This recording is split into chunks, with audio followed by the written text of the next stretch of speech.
चलिए आज आपको एक छोटी सी कहानी सुनाते हैं भगवान की महिमा की। एक बार ऐसा हुआ कि एक संत आए कहीं बाहर से और वृंदावन में कथा कहने लगे। संत मलुकदास जी वहां पहुंच गए, बैठ गए और सोचे कि आज कथा का आनंद लिया जाए। उस कथा में क्रम चल रहा था जिसमें भगवान की महिमा का वर्णन किया जा रहा था। और उस वर्णन में ये लाइन आई कि जब तक हरि न चाहे, जब तक ईश्वर न चाहे, कोई भी काम नहीं होता। बिना भगवान की इच्छा के, बिना भगवान की मर्जी के कोई काम नहीं होता। वो आपके रक्षक हैं, वो आपके पालक हैं। आपका भोजन, आपका हर काम भगवान की मर्जी से ही होता है। और भगवान चाहे तो भूखे को भोजन करा दे। मलुकदास जी ने इसका खंडन किया और कहा, क्यों, कैसे भगवान कैसे भोजन कराएंगे? संत जी ने कहा, क्यों नहीं करा देंगे, भगवान जी ही कराते हैं आपको भोजन। आपका हर समय का भोजन, आपके रहने का, आपके खाने का, हर चीज की व्यवस्था ईश्वर ही देखता है। मलुकदास जी ने कहा, ऐसा भला कहाँ होता है? अगर मैं भोजन को मुंह तक लाऊंगा ही नहीं, मुंह में डालूंगा ही नहीं, तो भला भोजन कैसे हो जाएगा? बिना हाथ डुलाए कहाँ भोजन भगवान करा पाएंगे? संत ने कहा, नहीं मलुकदास, तुम हाथ नहीं भी डुलाओगे तो भी ईश्वर तुम्हें भोजन की व्यवस्था दे देंगे। ईश्वर सबका ध्यान रखता है और ईश्वर सबको देखता है, सबकी रक्षा करता है, सबका पिता है वो। पर मलुकदास जी नहीं माने। मलुकदास जी ने कहा, फिर ठीक है, आज मैं प्रण लेता हूं कि पूरे दिन भोजन नहीं ग्रहण करूंगा।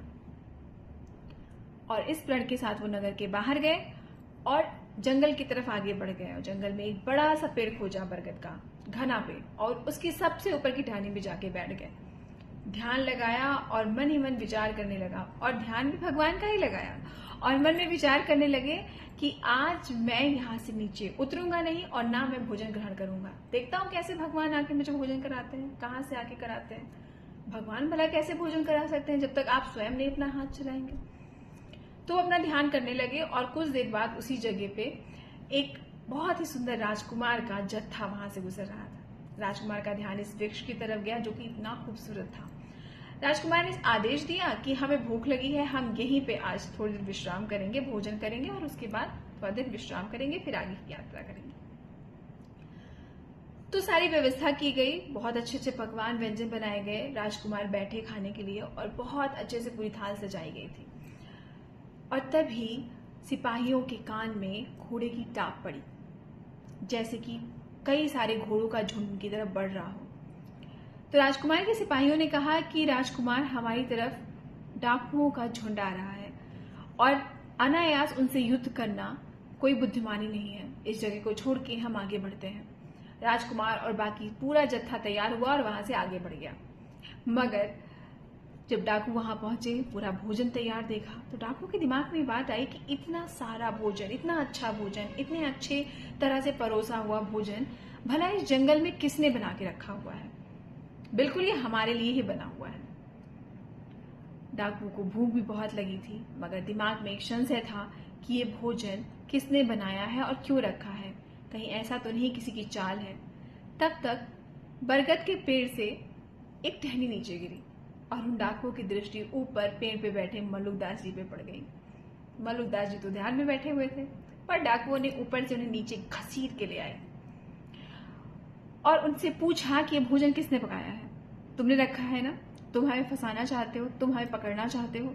मलुकदास जी ने हाथ जोड़ा और कहा कि नहीं नहीं, ये मैंने नहीं बनाया, ये मैंने नहीं रखा। अब मलुकदास जी बिल्कुल, उनको तो कुछ पता ही नहीं कि क्या हुआ।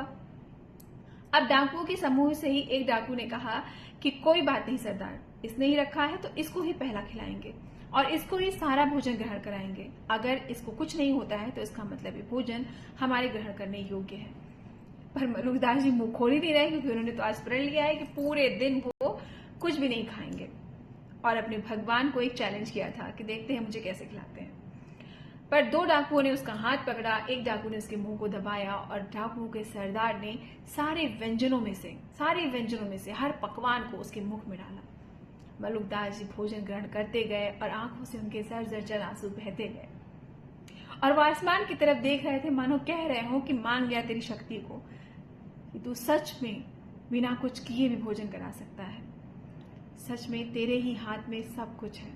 और उस दिन जो मलुकदास जी ने संकल्प लिया था कि वो भोजन नहीं ग्रहण करेंगे, उनको भोजन ईश्वर ने करा ही दिया।